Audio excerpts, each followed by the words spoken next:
ஒன்று இந்த விஷயத்தை நடத்துறதுக்காக போராட்டத்தை கையில் எடுக்கிறது, இல்லை உங்களுக்காக போராட்டத்தை கையில் எடுக்கிறதுன்னு ரெண்டு விஷயம். இதில் நீங்கள் என்ன சொன்னாலும் உடன்பட தயாராக தான் இருக்குது பாட்டாளி மக்கள் கட்சி. அதில் ஒன்றும் பெரிய மாற்றம் இல்லை. இப்போ சிவகுமார் அண்ணனும் பின்வாங்க போகிறதில்ல, ஜெகன் அண்ணனும் பின்வாங்க போகிறது கிடையாது.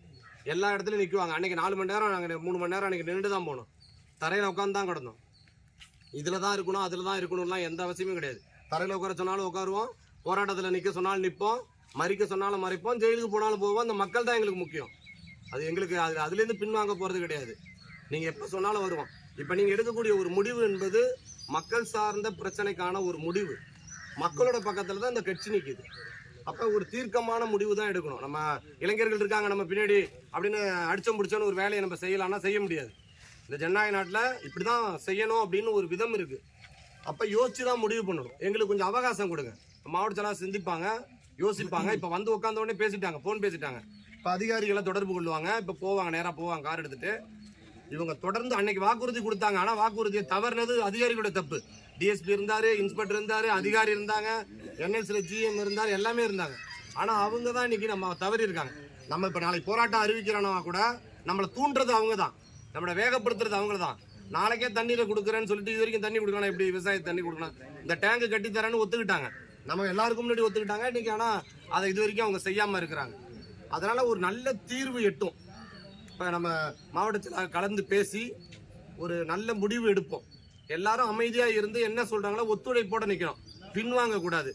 அப்புறம் அவர் அதிகாரி தனியாக கூட்டாருங்கன்னு 10 பேர் கிளம்பி அது மாதிரிலாம் போகக்கூடாது. போராட்டத்தில் நிற்கிறோம்னா உண்மையாக நிற்கணும், நேர்மையாக நிற்கணும். ஏன்னா உங்கள் நலன் கருதி தான் நம்ம நிற்கிறோம். இப்போ அதை அண்ணன் சொன்னிச்சுல்ல, 10 பேரை மட்டும் இட்டு போட்டான், அவங்களுக்கு மட்டும் ஏதாவது செய்கிறேன்னு சொல்கிறோம். அந்த வேலைக்கே இடம் இருக்கக்கூடாது, சமரசமே இருக்கக்கூடாது. போராட்ட களத்தில் வந்துட்டோம்னா நம்ம என்னன்னாலும் களத்தில் நின்று தான் ஆகணும், போராடி தான் ஆகணும். அதை தான் நம்ம பாட்டாளி மக்கள் கட்சியாக இருந்தாலும் தமிழக வாழ் உரிமை கட்சியாக இருந்தாலும் அதை தான் முன்னெடுக்க ஆசைப்படுது. இப்போ என்ன செய்யலாம் அப்படிங்கிறத இன்னொரு 10 நிமிஷத்தில் டிஎஸ்பி லைனில் வருவாங்க, இன்ஸ்பெக்டர் வருவாங்க. அண்ணன் அவங்க பேசினபடி நம்ம என்ன செய்யலாம், இதை நோட்டீஸாக அடித்து ப்ரிப்பேர் பண்ணி, நோட்டீஸ் அடித்து இல்லை போஸ்ட் அடித்து என்னென்ன நோட்டீஸ் அடிச்சு இப்போ நீங்கள் கொடுத்ததையே கூட நான் நோட் பண்ணி தான் வச்சுருக்கேன்.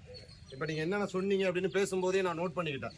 இப்போ வந்து குடிக்கிறதுக்கு தண்ணியில் அந்த டேங்கை கட்டித்தர பிரச்சனையாக இருக்கட்டும், இந்த சாலையை இணைச்சி கொடுக்கறதா இருக்கட்டும், அதேமாதிரி நோய் தடுப்பு நிறைய நோய் இருக்குது அப்படிலாம் என்ன சொன்னாங்க, அதுக்கான அது இருக்கட்டும், எல்லாத்தையும் நோட் பண்ணி வச்சுருக்கிறோம். அதுமாதிரி கிரையம் வாங்க விற்கிறதெல்லாம் தடுத்து வச்சுக்கிறோம். அதேமாதிரி புது கணக்கெடுப்பு 2016 எடுத்த கணக்குக்கு இன்றைக்கி பிளாட்டு விட்றாங்கிறோம், அது ஒத்துக்க முடியாது.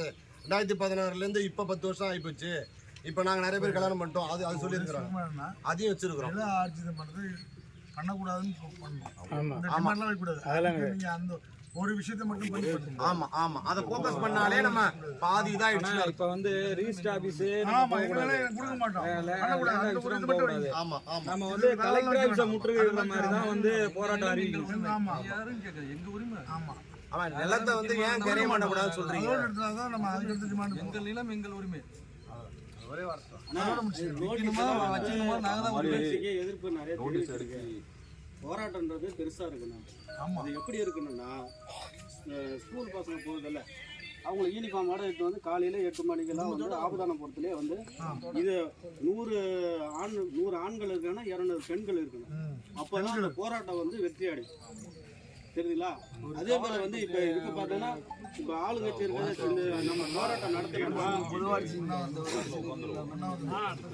இல்ல ஒரு ஸ்டெப்பா கடந்து போகலாம்.